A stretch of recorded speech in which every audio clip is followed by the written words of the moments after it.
Hey, how the hell are you?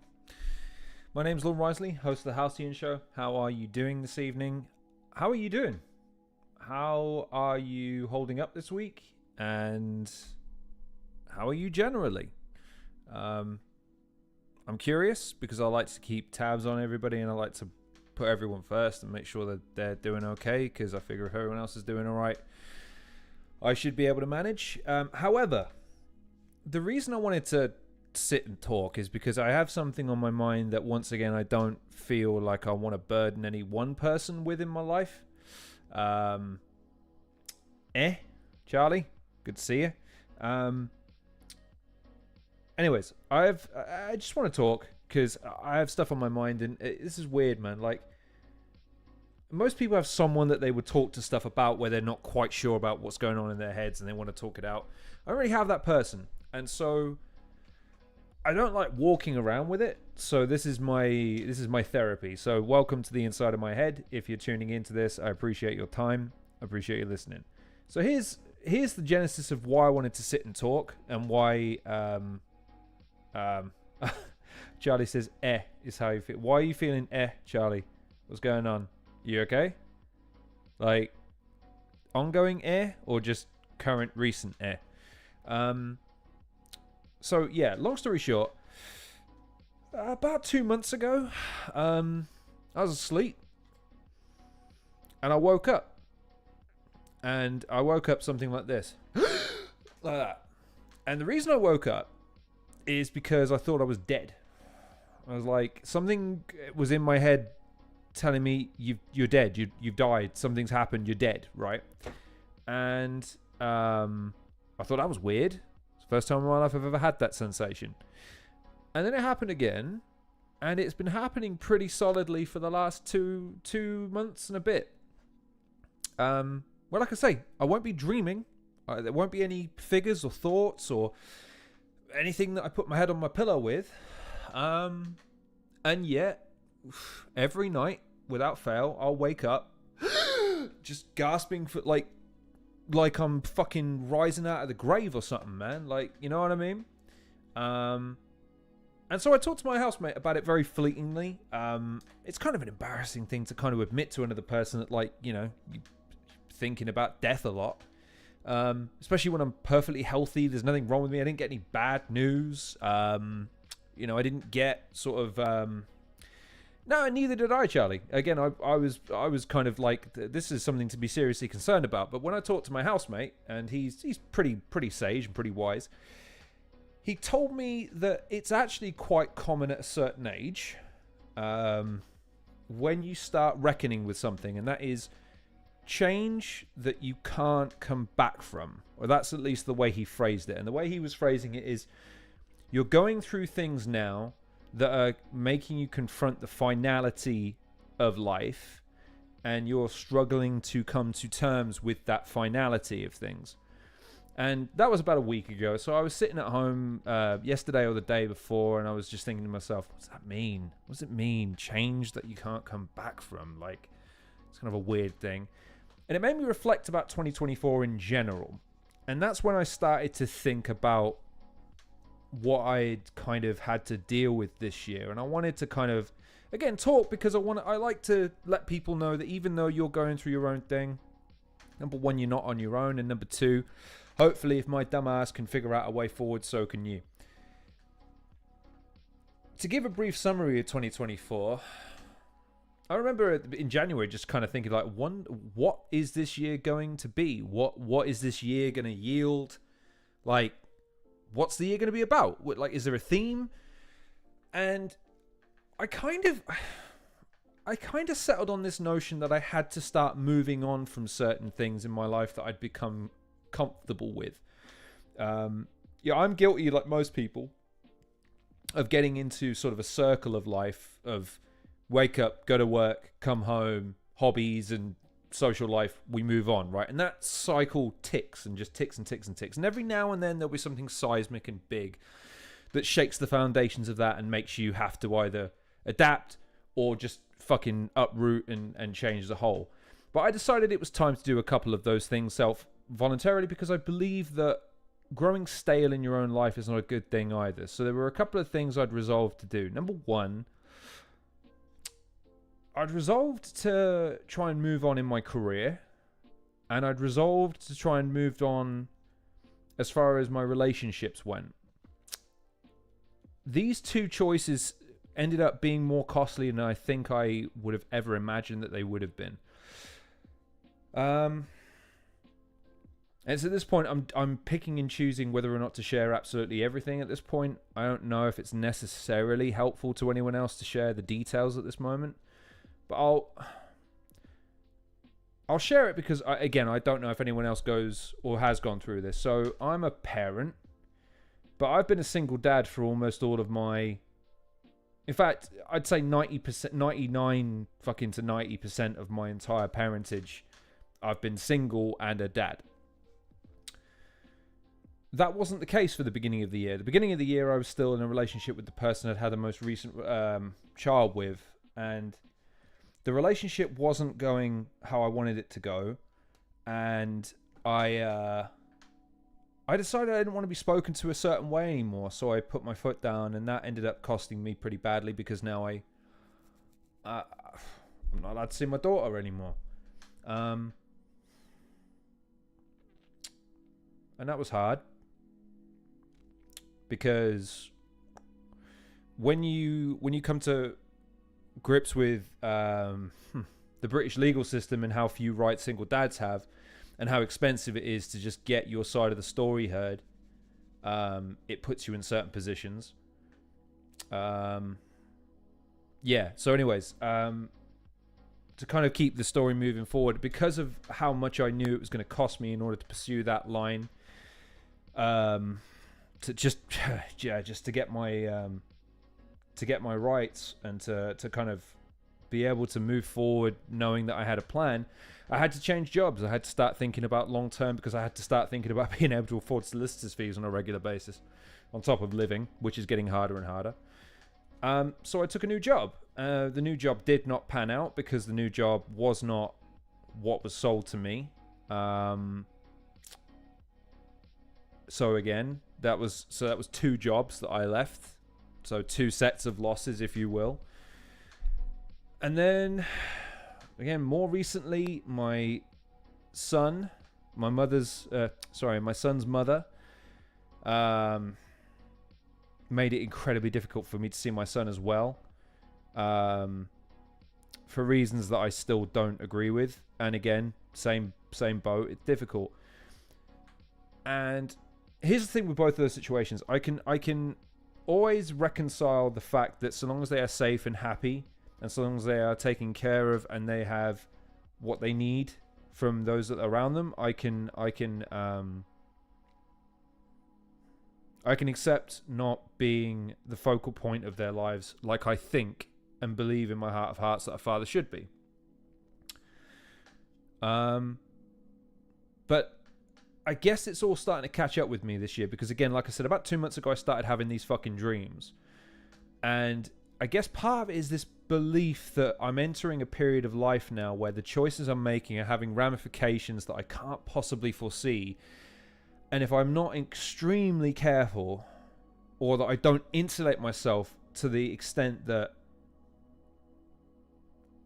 nothing could possibly touch me, it's always going to wreck me emotionally.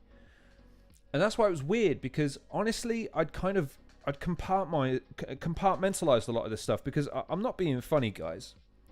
Or whoever watches this and whenever you watch this.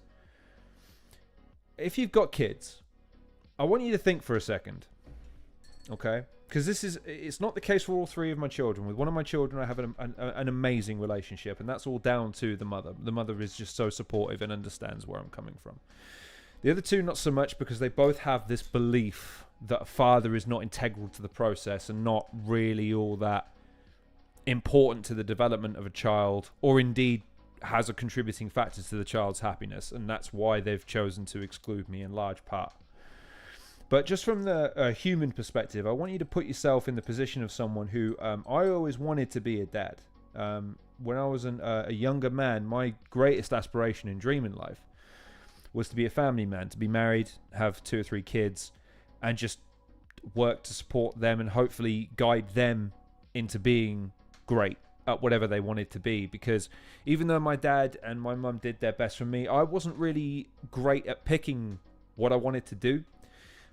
So what I resolved to do is to help them by helping them as they grew hone themselves as people, so that when the time came to make those life choices, when I was presented with them, it wouldn't be so wasteful with them. Because I would argue that I've wasted a lot of my potential.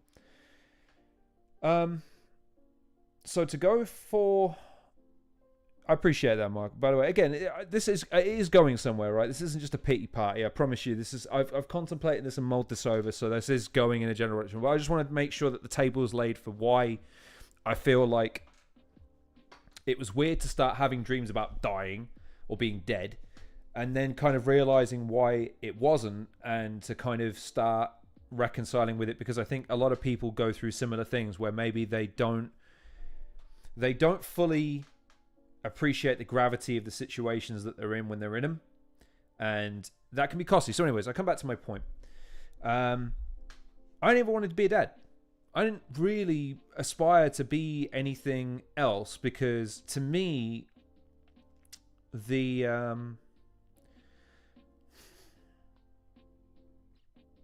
feeling of being home is something that I crave, man. That's if I'm addicted to anything in this world, it's going home, going to wherever it is that I hang my hat, closing the door, locking it, and then being only in the presence of people that I love and support, and those that love and support me.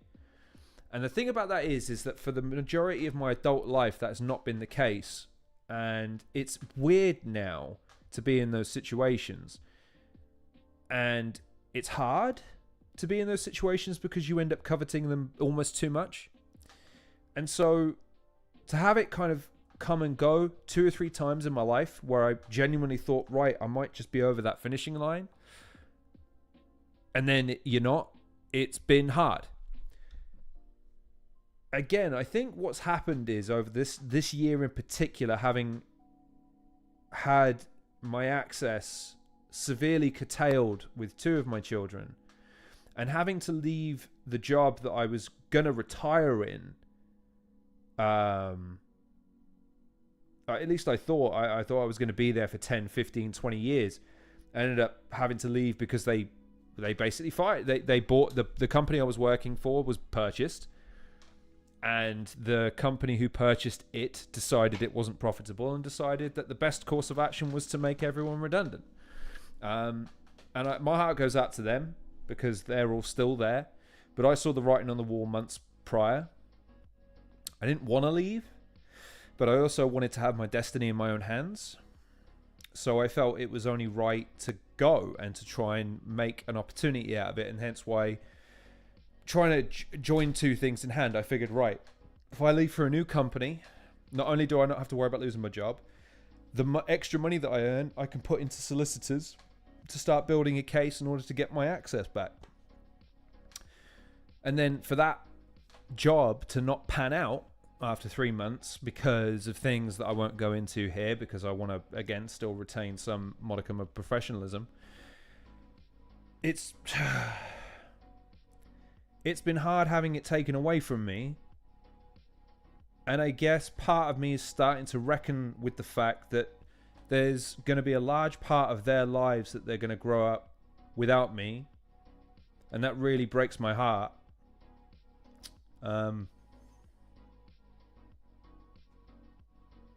In a way I can't quite articulate.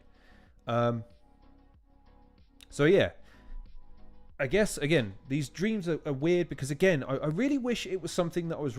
this isn't a depression. That's the weird thing. I've gone through bouts before where you go up and down. This is different. This is a... it is like a death. It feels like they're gone and it's forever, because even though I hope and I pray I'll see them down the road, it won't be the same, and there'll be questions, and it won't be what it should have been. So again, over the last week I've been wrestling with this, Because 2024, and again, I take the whole year, and the reason I said that the world just kept turning this year. And it's not just me. It seems like, and the reason I'm bringing it up is because I think this attitude isn't just about me. I think this is bled into everyone's lives in some small way. There are so many occasions over the last year where something seismic happened, something dreadful, something terrible, something that in generations past would have defined a year or an era or a decade or something. And we all just kind of kept going. And I'm not convinced that was right. I mean, the reason I say that I wish it would stop for a little while is it just feels like more and more the values that made us great and the things that give our lives meaning and the things that we hold closest to us in our darkest moments feel less and less important when it matters. It's all well and good saying I believe in X, but if you don't actually bring it close to you when the moment calls for it, what's the fucking point? I'm going to step outside of myself for a second because my disappointment doesn't just extend to me in the way I have been again, I want to sound like I'm a victim here because again, a lot of this was my choice in terms of how I navigate some of this stuff, but I navigate it based on how I was treated, so that's why I'm framing it that way. But I want to take myself out for a second and just apply this to someone else that I know. I have a very close friend of mine who's closer to my dad's age. So, we're not contemporaries in the strictest sense, but we're very, very good friends. I consider him a brother. This is a man that contributed for 30 years to the commerce of the town that I live in. And then about 2 years ago, he had to shut up shop. He had a very prominent place of business in the town centre of where I live. And he was the kindest, gentlest, sweetest, nicest person that you could ever hope to meet in terms of a business owner. The kind of person who, if you rocked up with your item of business, he'd often refuse to take payment from you in your moment of desperation and need, okay? This is a man who is a pillar of the community. And then 2 years ago, two things happened. He lost his business and he lost his home because his relationship deteriorated and he decided to leave the home to her. Now, I think in a situation like that, there should be something in place to help a person get back on their feet to continue to contribute. He ended up homeless for a year. He'd sleep in his fucking van. This is a man that's paid his taxes, paid his dues, contributed well, helped people. He even made the right decision, morally speaking, because his partner had children. Like, what's the moral choice in that situation? Kick her and them out? Or he leaves because she can't afford to buy him out, but then someone offers him a hand in re-establishing himself. No, it was very much a case of, well, live and die by your principles. And I never forgot that and how I felt during that time because I was trying to help him in my own way. I'd let him sleep here occasionally. I'd try and feed him occasionally. I'd call him and text him almost every other day and say, listen, how you doing? What's going on? Offer him encouragement, all the rest of it, because I believed he needed a helping hand. But I also understood that one person alone can't be someone's bedrock. Like, it's not really possible. And the reason I understand this is because I have other aspects of my life and other people in my life that are very dependent on me for various reasons. And I know I'm not enough. And my disappointment comes from the fact that I am the only person in the field at that moment. And I'm looking over my shoulder and wondering where the fucking reinforcements are coming from. Coming back to me for a second, I don't think I ever took the time to really express my fucking despair at what happened. Except for the one night I found out about a lot of this stuff, I was here and I broke down, man. Like, I grabbed the nearest bottle of incredibly alcoholic beverage that I could find and I started Googling shit and downloading a bunch of documents and just hysterical because I just couldn't accept that this was happening. And then I realized that there's nothing that you can do in that moment and you've got to tap it down. But then it's this thing where it just rolled on and I was just expected, like all of us are expected these days, that no matter what happens, it doesn't matter, you have to just keep going. And while I understand with the principle that you shouldn't ever stand still for too long, and you shouldn't be in the depths of it for too long, that's definitely true.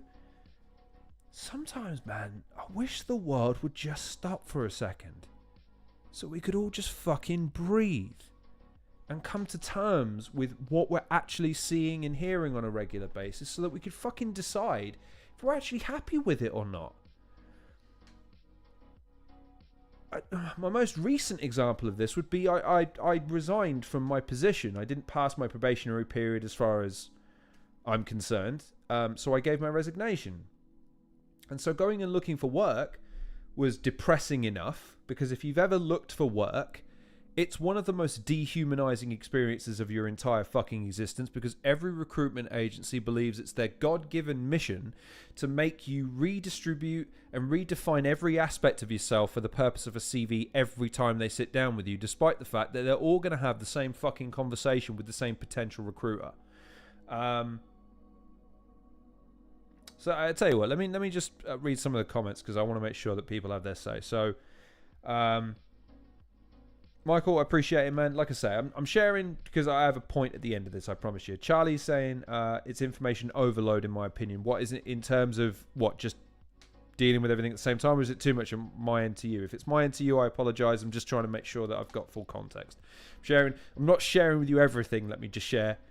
I'm only sharing with you the most salient parts. There's a lot I could share with you at this moment that you probably don't want to hear.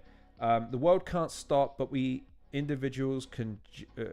the world can't stop, but we individuals, can you just unplug every now and then? This is why I disagree, Charlie. Who says... Yeah. Okay, I appreciate that, Charlie. Who says it can't? Who... Let me ask you a question, and I'll ask the question of the people, and this is why I'm asking this question now, because again, I'm not being funny when I say if it's not every night, it's every other night. Every other night, I'm waking up thinking I'm dead, and the finality of that, and the fear of that. God, I wish I could tell you how fucking scary it is to wake up and realize that feeling, that it's awful. Like I wouldn't wish it on my worst enemy. I'm really fucking can't emphasize it enough, right? But what it does do is it crystallizes this idea that one day, I don't care what you believe, one day you're going to close your eyes for the last time. The world's gonna stop then. And what really makes me sad is this idea that when it happens to me or the people that I love, everything's just going to keep going like it didn't matter. When it fucking does.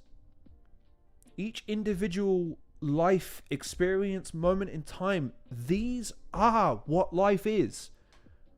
It's not the most recent trend. It's not your fucking phone. It's not the most fucking up-to-date version of the fucking internet speed that you have. It's not your car. It's not your job. It's not your fucking status on social media. It's not the most recent goddamn political topic. It's just this. It's just this fucking life we're in. And how dismissive are we of it that every time something negative happens, we just have to sigh and carry on. And the reason I'm saying it is because, again, when I actually and I'm caught, because I've been caught up in this. Yet when I was confronted with that piece of information by my housemate, it's change you can't come back from. And you think, but you could, there's always time. And you go, no, fuck. You never have as much time as you fucking think. I've blinked. I was 18 5 minutes ago. I blinked. I'm now 34. I'm 35 in December. I blinked and my daughter was this tiny little thing that I held in my arms that I was worried was the most delicate glass-laden thing in the world, and if I so much as moved, she'd shatter into 1,000 pieces. Now, she'll Muay Thai knee me in the face when we're messing around because she doesn't know how strong she is and how long her goddamn limbs are, because she's nearly a fully grown, not a teenager, but she's not a baby anymore. I blinked and that happened. And it's crazy to me how much of life we are just letting go. to just move on to the next thing. Always next, always next, always next, always next. It's not presence. And the reason I'm saying life should stop for once in a while is because life is the most precious commodity, and time is the most precious commodity that there is. And though we have all of the tools to be as loose with it as possible, somehow, are you any less busy than you were 10 years ago, 20 years ago? Has technology and all the trends and all the gadgets and all the apps and all the time-saving equipment that you have and all of the ways that places have to make money and all the ways we have to make money now, do you actually have any fucking time?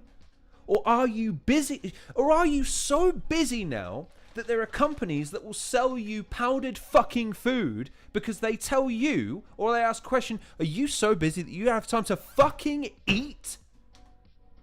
You have apps on your phone telling you you have to get 6 to 8 hours of sleep. Well, who says that that's the optimal amount? Maybe I want to get less, maybe I want to get more. But it's all about maximizing the amount of extraction out of people's lives these days.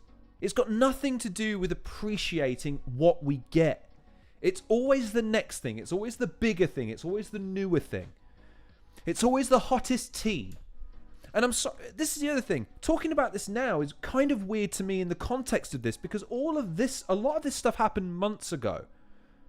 My daughter's situation was in January. I can tell you the date. It was January 17th was the last time I laid eyes on her. We're nearly 11 months down, 10 and a half months down the line. By today's standards, 10 months is roughly 10 years of discourse. Man, why are you still upset about it? It was such a long time ago. I'll tell you why. Because there's stuff that happens that should linger. It shouldn't be forgotten. You can't let it go. You shouldn't let it go. Because the world should have stopped for a second to let you process it. And we're not allowed to anymore. So much of the time we're just told, keep going, forget about it, just keep going, don't think, don't process anything, don't take any time to do anything, just move on to the next thing. And we let it. I let it. To the point where my subconscious was trying to tell me, dude, you're gonna die. You're gonna die. So you should probably wake up and think about this shit.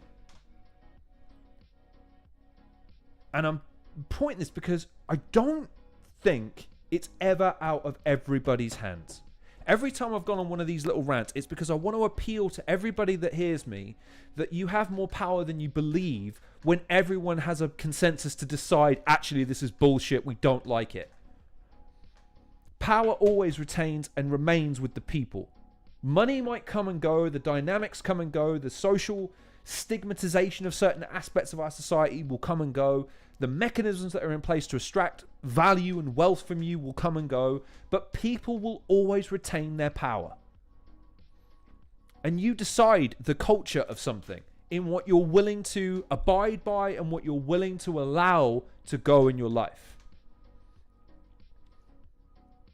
And just speaking from personal experience, 2 things this year that I really wish I'd had time to fucking process is the estrangement from 2 of my children that break my heart every single day, but I refuse to let that pain fade, because it's going to drive me to change it, to alleviate it, to amend it.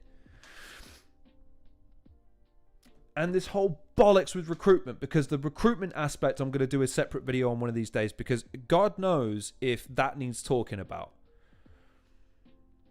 But back to the point, I really wish the world had stopped a couple of times this year.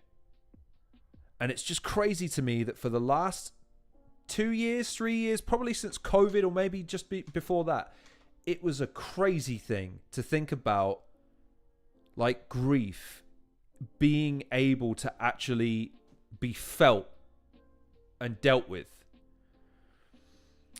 And Charlie and Brock are kind of saying, look, it's the same thing. Like, it's about finding time and unplugging and processing. And look, I'm not saying it's not. I agree with that.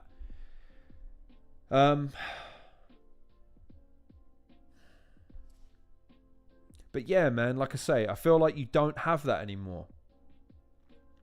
Like in the last, I'll be honest with you, the last 2 months have gone like that as far as life's just moved at a crazy pace. And it's crazy to think back now, to think, when was the last time life was really quiet and not... Yeah, man. It's a weird one.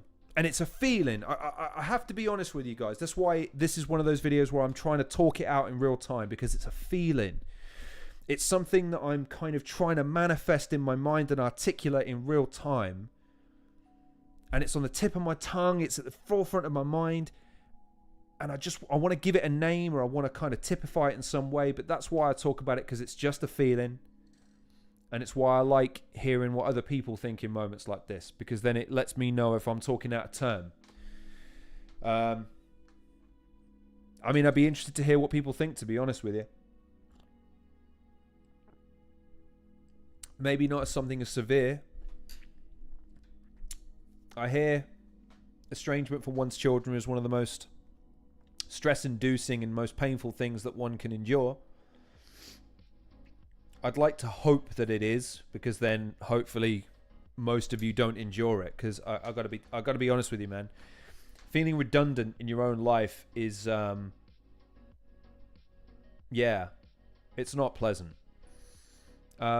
Charlie's saying it doesn't mean it's COVID because people died, but there was time to think. Some people made better use of that time, some didn't. No, you're right.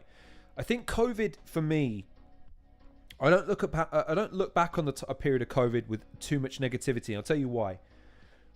COVID made companies and businesses reckon with the notion that money actually you can just decide to stop. That's why, with all due respect to Charlie saying that it can't stop, no, it can. There are entities and powers and people that choose this, that enforce this, and they don't have to. COVID proved it. 12 months, 12 calendar months where the entire world was forced to stop. No, you have to go home. You have to wait this out. We don't know what's going on. We don't know if this is going to kill everybody or nobody. We have to send everyone home, and we'll figure it out. Now, did it do damage long term? Of course it did. Of course it did. However, who did it really hurt in that period of time? It put the squeeze on people with a lot of fucking money, who decided, do you know what? Actually, we don't want to see this ever happening again. And then what happened? They ended up turning ridiculous profits. And that's what I'm trying to say, man. A lot of these mantras and a lot of the ideas and notions that come out of our popular culture these days, I always look at through the prism of who's actually benefiting from this on long term. The idea that gym culture is a thing, the idea of 24/7 content, the idea of constant retention, adverts and everything that we see and do, diminishing returns in both public and private sector services, the idea that there's not a fucking human you can talk to at any business that extracts as much wealth as they want to out of you these days, and yet constantly you're told it's your fault and it's your responsibility to fix it, while looking around for anyone in charge to actually ask the question of, but it's your decision and you make the money. And again, part of this is what I'm reckoning with. I have to reckon with the decisions I've made this year. And some of these decisions have cost me pretty dearly. And I'm happy to do that. I'm happy to look at my situations and go, do you know what? Maybe I could have done things differently. But I'll tell you what, because I don't want to talk about battle rap in this conversation too extensively, but it does include that, because twice this year I've had to stand on point of principle when it comes to battle rap and my decision to step away from it or address certain aspects about it. It's cost me. It's cost me in public reputation, and it's also cost me in terms of public reputation, and it's cost me in terms of the opportunities it afford me. But that's a choice I'll wrestle with. That's fine. I wouldn't necessarily go back and change anything I said, so I got to deal with that. But those are my choices. I made them, and I made them in good conscience and in good faith. Whereas some of the decisions I've had to make over this past year have come because you can't stop. Like, I'll share with you now that the claim that I made, because I was unemployed, technically speaking, for at least 3 weeks, the claim I made with the fucking whatever they're called, I don't know. I've claimed benefit twice in 18 years of employment, so you'll forgive me. I'm not Department of Work and Pensions. Is that what they're called now? I don't know. I didn't get anything for that. I didn't get anything for that. I've been paying tax since I was fucking 16 years old. And I faced losing my fucking home because an employer didn't keep their fucking word. And I had no protection, no safety net, no nothing, no nada, no zip. Nothing.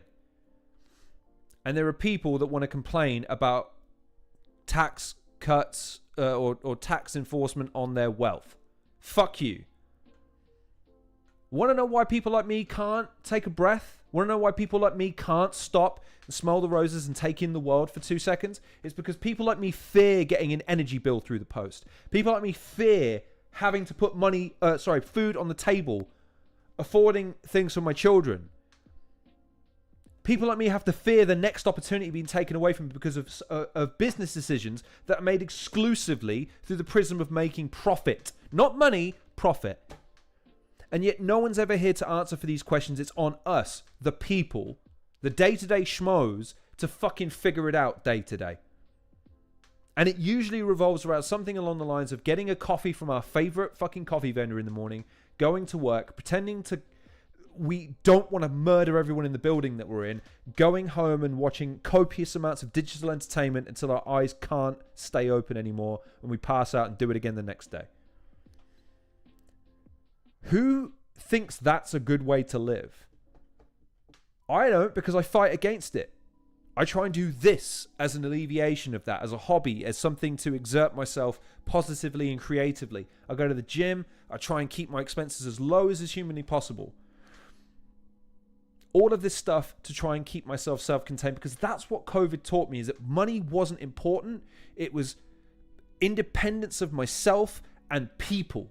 The people around me are my fucking wealth, man.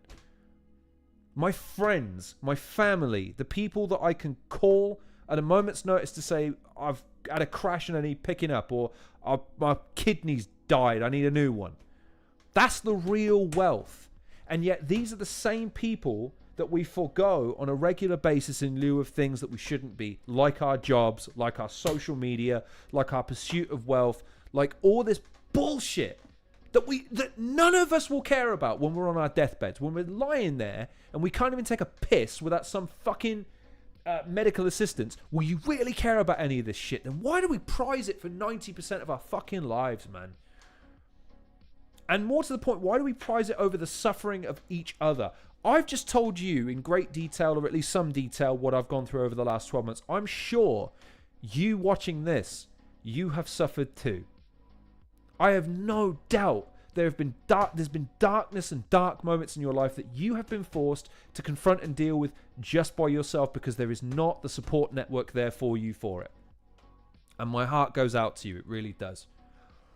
I really hate that people suffer and have to continue to suffer in ways that they shouldn't have to. The support should be there because the money is out there. It's just in the hands of people that have no interest, none whatsoever, in you and me. And that's fucked up. I'm going to start ranting for a second. I'm going to read some comments. Anyways, right. So, Charlie saying, Shenmyozo, you're right, but I think people were trying to mentally escape at the same time. Yeah. I mean, look, some people didn't like COVID because, again, the mental strain of it exerted on them. I'm not here to say COVID was a good thing, by the way. Again, I'm not saying that. I'm saying that for me, I don't look back on it negatively. For my personal situation, it gave me a big opportunity to reset. And it made me value people in a way that I never really reconciled with. But I know what you're saying. I don't miss... some didn't... a TMR podcast. Thanks for tuning in. Everybody, the Gulag is kicking off in December. Volume 4. Be sure to go and get that pay-per-view. For Positive. Okay, so Charlie, so how do we get a COVID-type period of reflection to figure out what we want? Right, that's a good question. That's a good question. So let's think about this. There was a time when I was a kid, and this isn't about going back, I just want to take the principle of it and apply it going forward, where you could not get service on many things. Usually Saturday around 10 p.m. till Monday at 9 a.m. you couldn't buy anything. You couldn't really watch anything. You could go places, but there wouldn't be anywhere to go other than to each other's houses. And the reason for that was simple. Even fucking religion realized that you needed one day a week to fully reconcile with the fact that there's a lot going on in life. Now, I'm not saying that we have to apply that unilaterally, because I don't think that's really feasible anymore. We do live in a 24/7 world now. And I think the thing with me is I'm happy because, look, okay, I'm just going to lay this all out on the line here, folks. Again, I want to be as honest as I can be. I don't really see a future for me in terms of the dream that I had when I was younger. I don't ever see myself being a proper legitimate family man now. I'm as broken and fucking worn down a tool as you could possibly have. I have still some utility, but I'm not what anyone should be aiming for in terms of fixing at this point. Okay. What I'm saying as far as that's concerned is there are people who I think could benefit from being given more, and other people that could give more and it not be a big deal between the two of them.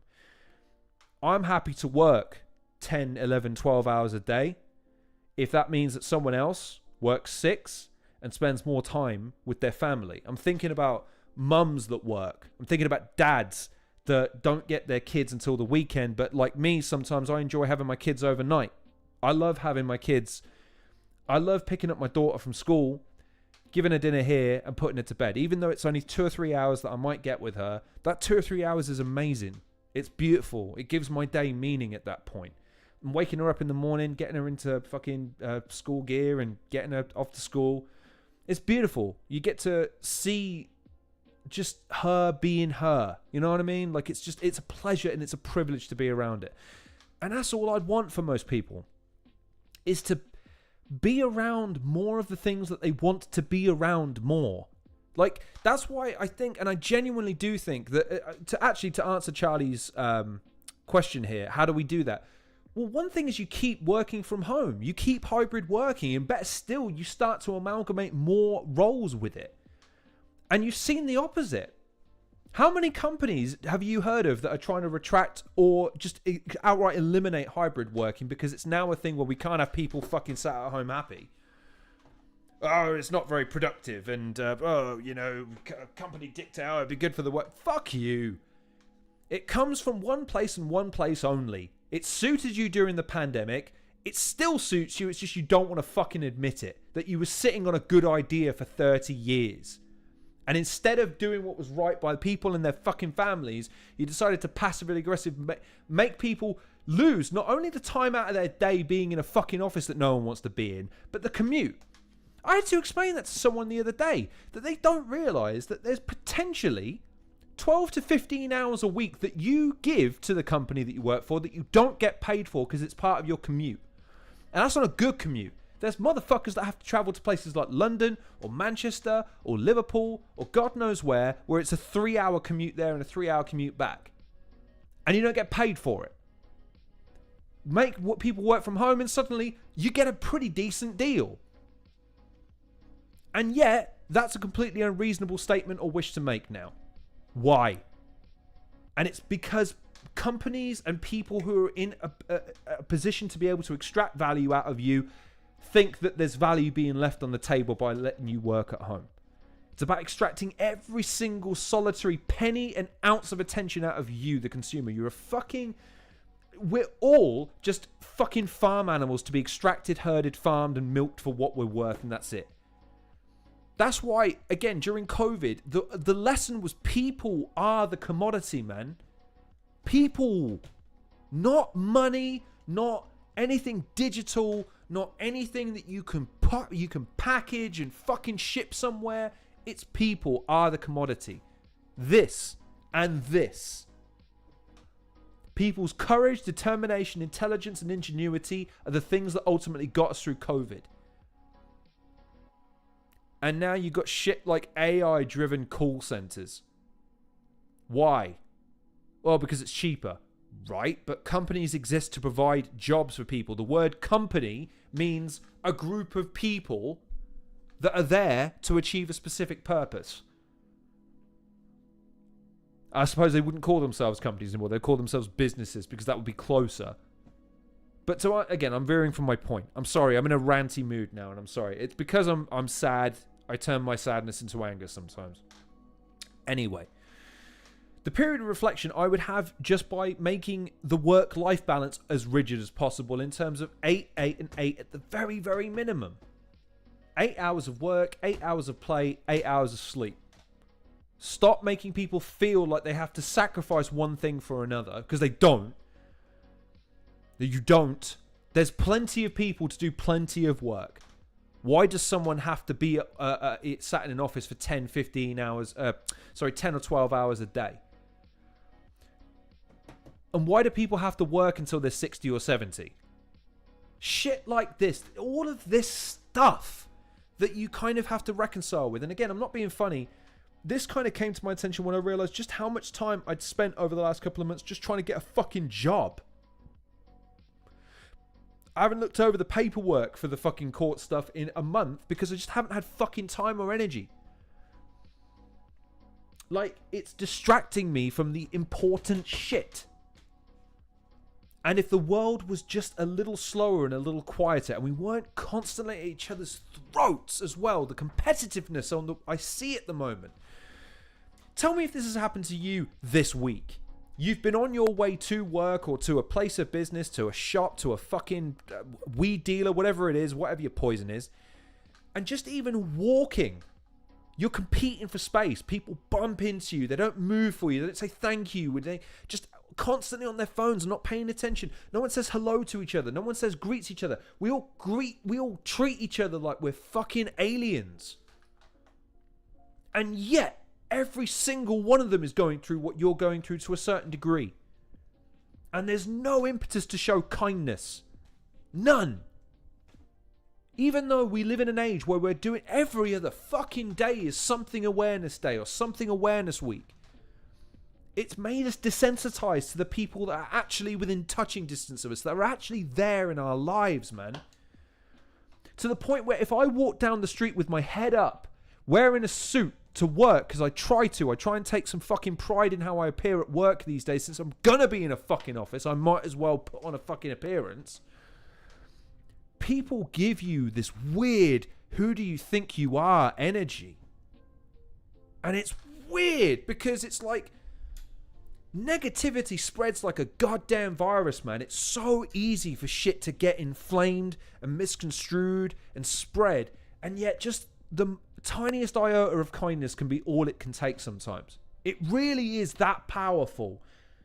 And we sit on that. We hoard it to ourselves a lot. At least that's how it feels, because I feel like, and look, forgive me, I'm going to be a little selfish again, and I'll come back to the comments again. I try to give as much of myself as I possibly can. I really do. I try and extend respect to absolutely everyone that I meet. And I try and extend kindness and levity to everyone I meet. And I try and give as much love to the people around me as I can. And yet, I'm constantly left feeling like it's not enough. Like somehow, no matter what I give, because no one else is putting in a fucking share, or at least not enough people who could but don't are putting in a share. Like it's just fucking, it's a fruitless enterprise, and I hate that. I really do. Because I believe in the goodness of people. I believe in ultimately no one is the villain in their story, and therefore there are only a few villains in the world. True dyed-in-the-wool villains. Everyone else is just trying to get by in life. And yet, man, I think about the kindness extended to me by people who aren't my best, like the people that are really close to me. I can name probably 5 or 10 people who I can always count on to show me kindness when I need it. But outside of that, man, I'm not being funny. I know if I said this to, if I told you or anyone else about this here, it's one thing. But if I say it in public, it's, yeah. In fact, fuck it. Story time. The week after the 17th of January, when I realized that seeing my daughter was going to be really, really difficult going forwards, I remember just telling people. They asked me how I was. I remember saying, terrible. Okay, why? And I told them why. Oh, yeah. Oh, I hope that gets sorted. And off they'd fuck with their day. Do you know how many people are willing to throw through a fucking window for saying that? Because it puts you on a fucking island, man. Like, I'm not being funny, but it's happened to me a few times this year where someone will tell me something out of the blue. And do you know what I do? And this doesn't make me better. It doesn't make me better than anybody else, by the way. I'm not saying this because I'm trying to be brag or fucking anything. It's just what I think the human response should be. You stop. And you really fucking listen to the person. You engage with them. They are giving you a part of their fucking soul in that moment. You better show that the goddamn respect it deserves. And there have been times where I've seen people walking around and I can tell they've got the weight of the world on their shoulders and I don't let them leave. I saw a buddy of mine walking through town at one point and you could tell something dreadful had just happened. And I said, "You coming with me?" And they said, No. And I said, "No. You're coming with me because I don't trust you're not going to do something stupid and I care too much about you to let you do that to yourself. So if you want to fight me right now, we'll fight. But at the end of it, I'm going to drag your ass back home and we're going to sit, we're going to have a fucking cup of coffee and we're going to figure this out." And you could tell there's a defeat in that because they don't want to give up. They don't want to give in to that kind of kindness because, again, it's such a rare thing these days. But I believe, man, that that's what you should do in that situation. You should stop whatever the fuck you're in the middle of doing and be a fucking human for a second. Not your fucking social media profile, not the fucking mantra that you have emblazoned on a fucking poster on your goddamn wall, or whatever the fuck it is that you think identifies you as a good person. Just be a good person in that moment, man.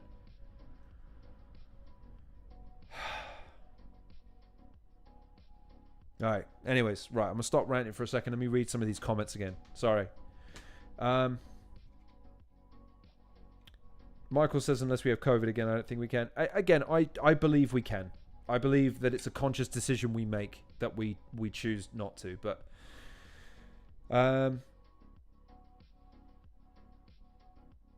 yeah, Charlie's right. The only other thing would be something truly seismic politically or globally. Again, if there's an all-out war or something terrible like that, which again is fucking... Can you imagine? Like that's... I'll take you back a second. Do you remember the race stuff a couple of months ago? My town had it. Luckily, my town was one of the ones that showed up. But then what did they do? They decided to celebrate like it was some war that they'd won. Like, that should have been a moment for our culture to pause and actually reckon with something that's there and has been for a long time. We didn't. It happened. It erupted. It overflowed. We declared victory when it stopped and we moved on. Ridiculous.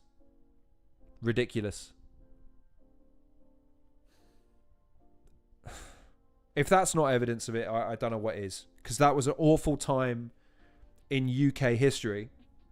A truly dreadful time. And none of us stopped to reckon with it for more than 2 or 3 weeks. Awful. Charlie, 24-hour stuff isn't needed. However, we've acclimatized to it, so we need to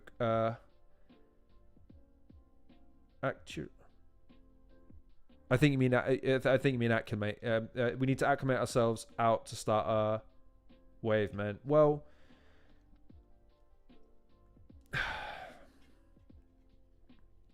Maybe. I think the 24-hour thing was an interesting thing because the 24-hour thing gave people freedom to be able to conduct their lives however they wanted. And again, this is kind of what I've been saying about the public stuff is technology advanced to give us more time, but instead that time was filled with other things because it's, oh, you've got free time now. It's the same with spare money, man. Like, I'm not being funny. Like, the idea of increasing wages and generally improving the well-being and lifestyle of everybody is so that we get to enjoy life more, not that that standard has to drop over time so that there's always something to ratchet it up to. That's a very complicated topic that I'd probably need more time to explore, but it's a fair point that the 24-hour stuff isn't needed. I certainly don't need a shop to be open 24 hours. It's just handy if it is. Yeah,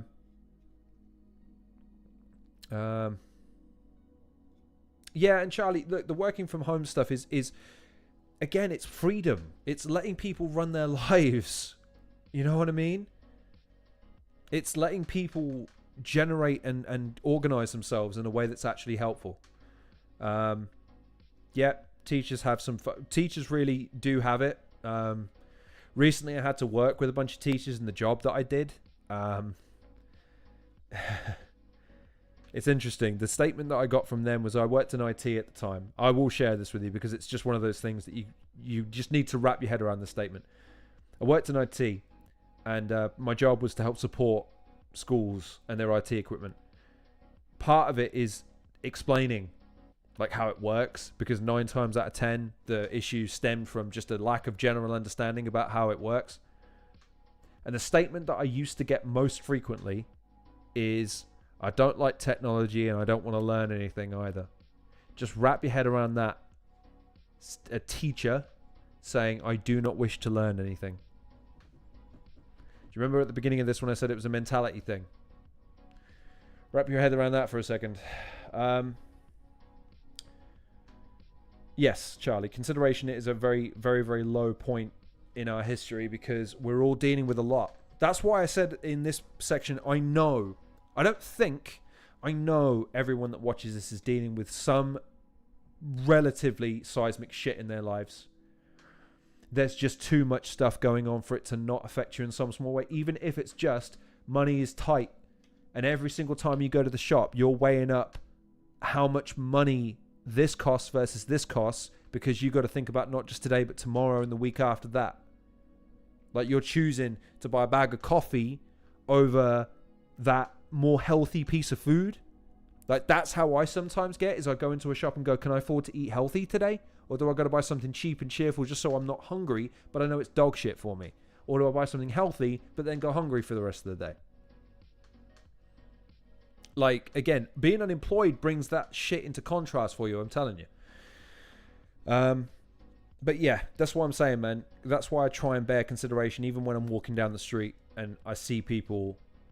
I can see the people that are genuinely struggling, and then I see the people that are oblivious, that are just fucking head up in the clouds, man, that don't look around, don't want to. And I want to grab them and yell at them. Fucking wake the fuck up and look around you at all the fucking dog shit that we're having to wade through, and just stop, man. Just stop. People who are considerate but don't receive any in return probably behave like the people. Yeah. Like, no one knows what it's like to be considerate more than people who are considerate. No one knows what it's like to be inconsiderate like that, because they just take it away. Like, it's why I struggle. It's so easy for me to become a cynical bastard like this and start ranting and raving, right? And just get mad and just start throwing my toys out the pram, because it's my last resort, man. When I get to a point where I'm like, you fuckers just aren't listening. And you should be. You're purposefully spiting yourselves, and I don't get it. And it's not good, because this is me hitting my least considerate. This is me saying stuff and having little to no consideration about whose feelings it might hurt, because I've reached the point where it's like, you clearly don't care about hurting mine. And I've cared about hurting yours up until this point, and you've still not seen it. And the thing with it is occasionally I gotta let it out. But most of the time, I just do my best to tap it down, man. Like, okay. Let's come back to the deep shit for a second, because I really want to kind of, I do want to make sure that all my bases are covered in terms of like what I've said and how I've said it. I don't necessarily hold the mothers of my children to account for believing what they believe. Okay? They have every right to believe what they want to believe. I resent the pain it's causing me, and I resent the ignorance of the decision. In the same way, I resent the ignorance of people that think it's okay to do things that affect all of us, like it's not going to bleed into their behavior too. The way I mean that, and this is how I'll say it, and it's the only way I can say it in the way that I think it makes sense to me and then maybe to you. I try to be a goof a lot, because I also understand what it's like to be intimidated and scared by someone who has it in them. But there are times where I do think, why the fuck do I bother? If we're playing this game where it's the least considerate person and the most ignorant person is the one that gets to get to the front of the queue because they just ignore the queue, fuck it. I'm bigger than you. I'll do it. But then I think about all the people that would be hurt along the way. Even if it's something as small as walking to work. Like, I know this sounds ridiculous, but on the way to work now, I walk through the town centre of where I work, and it's the epicenter of a lot of what I'm talking about. It's a lot of people that are dressed in a certain way that makes you think that you need to stay clear of them because they're just dressed in a very aggressive or very you're just wary of them.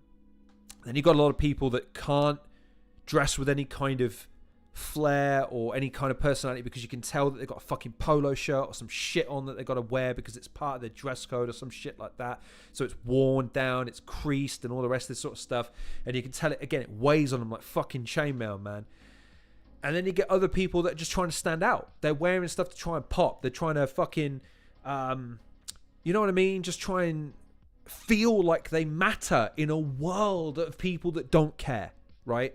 And then there's me. I've dressed the same for the last fucking 20 years of my life, man. I'm not going to stop now. And it's the same with my suits, man. I'm probably the only person that wears a suit, with the exception of one guy who wears a three-piece walking in the opposite direction who's about 30 years my senior. And I give him a knowing nod when I go past.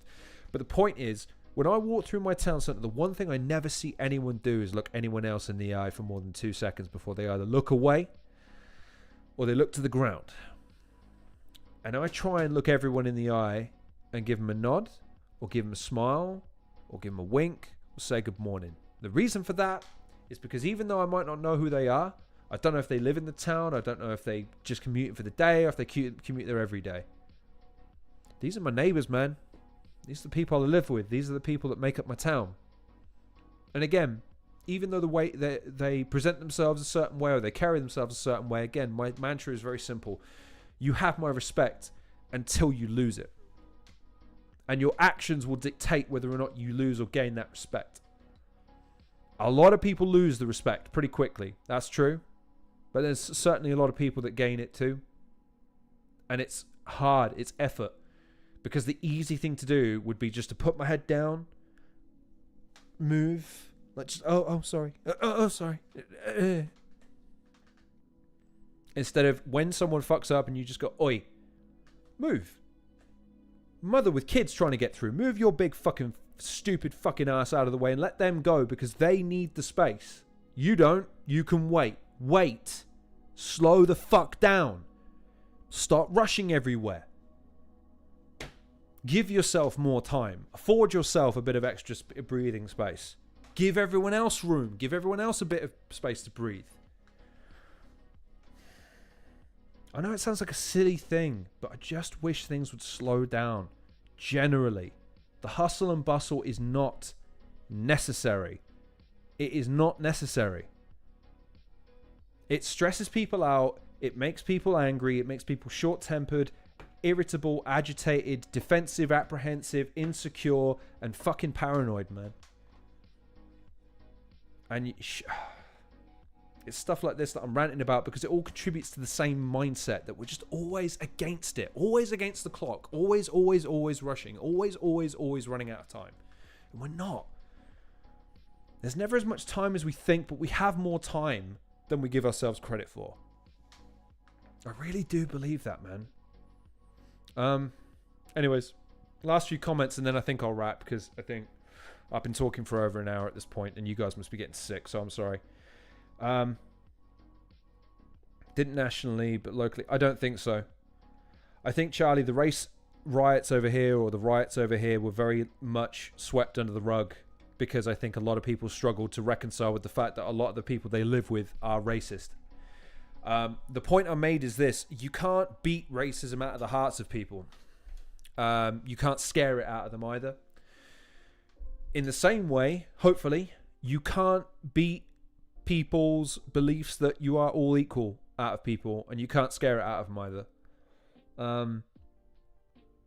When something's wrong, it's wrong. It doesn't matter how many people decide it isn't and will threaten you with violence.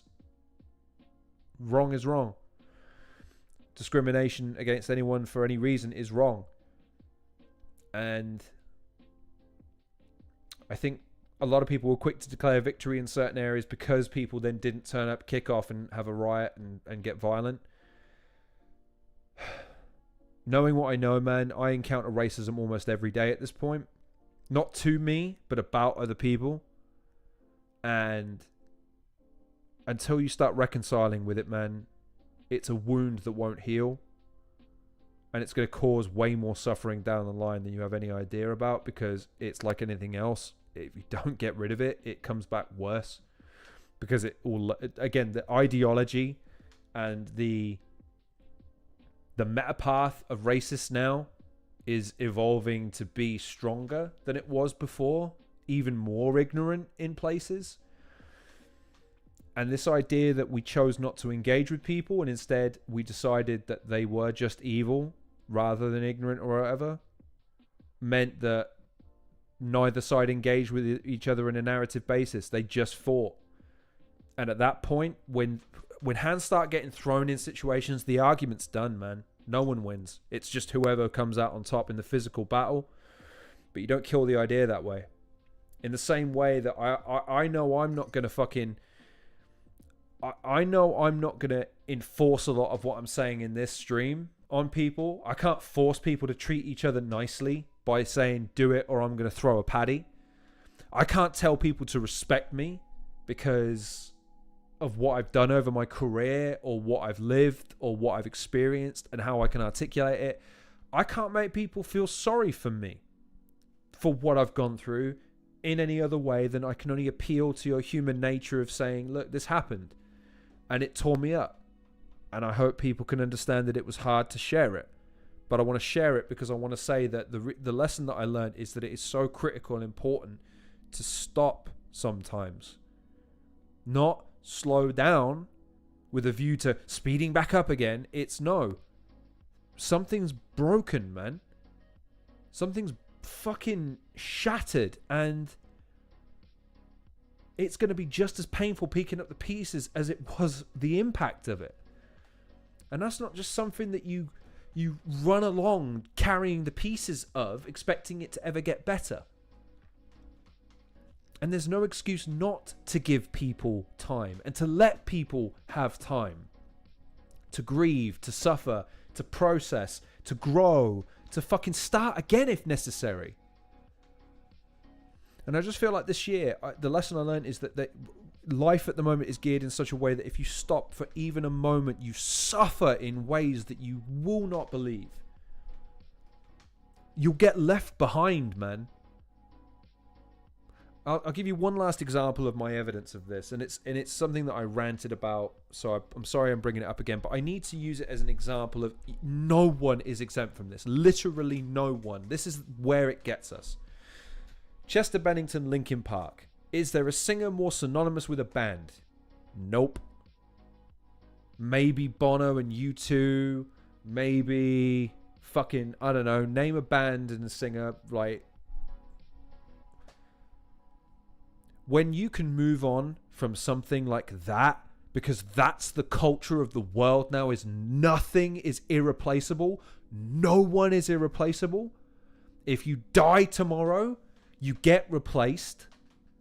You're not one in a million. You're not a once in a lifetime thing. You're not special. You're not unique. You're not an individual because someone else can just step in and replace you. That culture is not fucking human anymore, man. If any one of you can tell me how that's justifiable, I'll hear you out. But in my mind, no person should be viewed as interchangeable with another person to suit a purpose. And it sickens me that that's where we are. If that example is something where it's just like, oh man, don't think of it as replacing him. Think of it as we're honoring his memory by continuing without him. Allowing a legacy to be a legacy rather than, well, we stand to make a lot more money if we just carry on, so let's just carry on.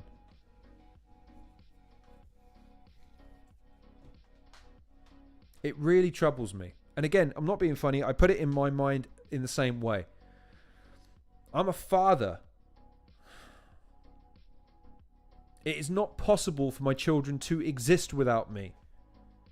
And my desire to be a parent should be factored in when making certain decisions. And yet, we live in a time where it is perfectly reasonable for someone to have the idea that no, actually, you are not necessary.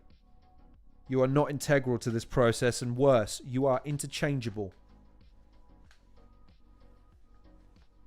That's it. Done. You listening to this, if you die tomorrow, your job will replace you, your partner will just get a new partner, your house will get sold and rented out to somebody else, and then the memory of you will fade. And I'm saying that's bullshit, man. It's fucking bollocks. Because it doesn't need to be that way. So yeah.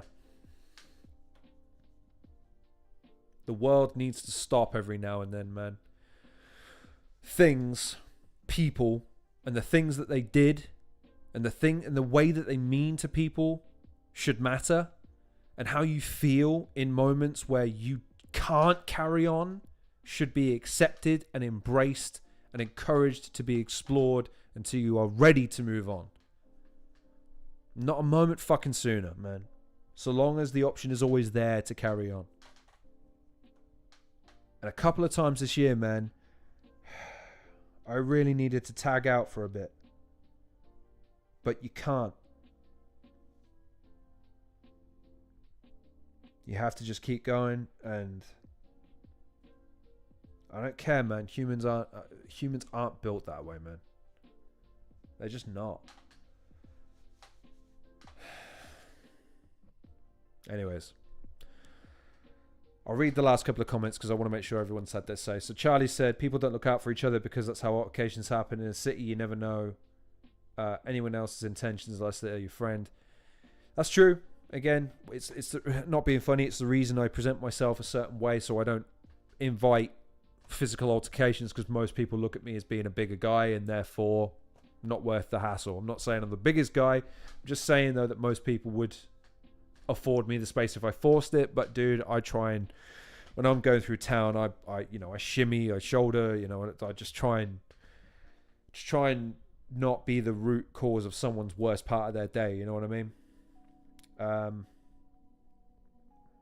And yeah, the last two questions are about this. Again, Charlie, just so you know, it's not like I don't want to address this. It's just I spent an hour and a half addressing it on a previous live stream with the Linkin Park thing. So, long story short, they did get a new singer.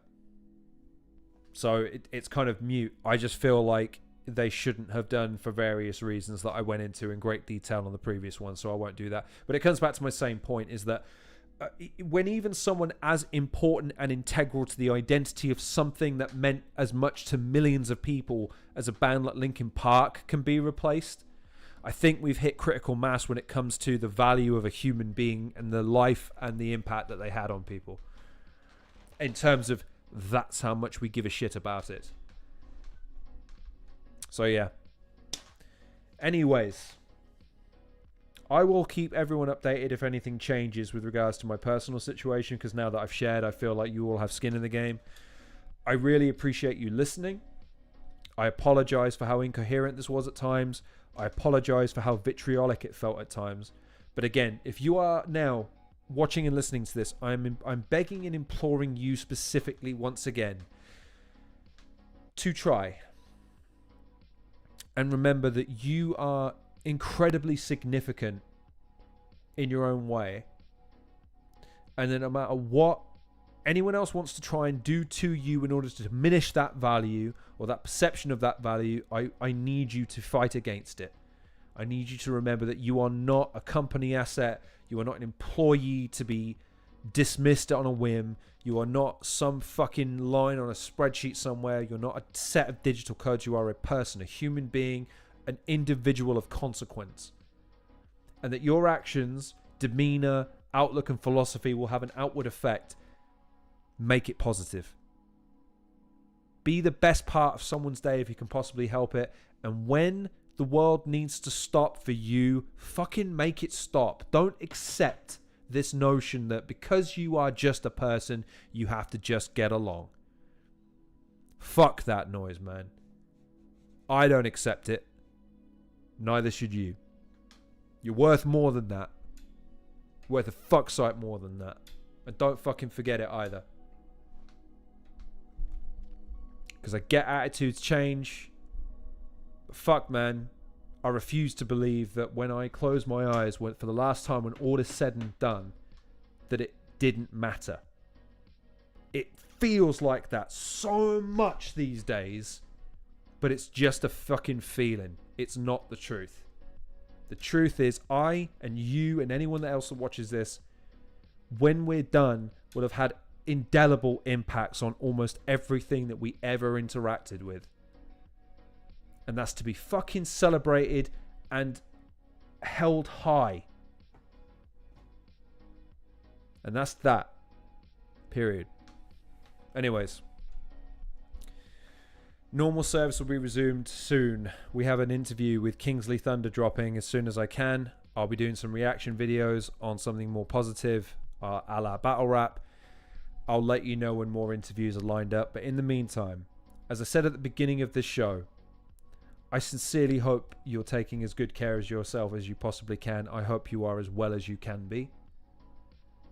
Thank you so much for sitting with me and listening to me for an hour and 20 minutes. I hope this is the last one of these I do for a really, really long time. But in the meantime, take care of yourself. Take care of others. Be kind to yourself where you can. Stand up for yourself where you need to. And know that if you need anything, you can always reach me in my DMs. I've been your host, Lorne Risley. This has been the Halcyon Show. Please stay tuned for more, hopefully, levitous and uplifting content soon. But in the meantime, I'll see you in the next episode of the Halcyon Show.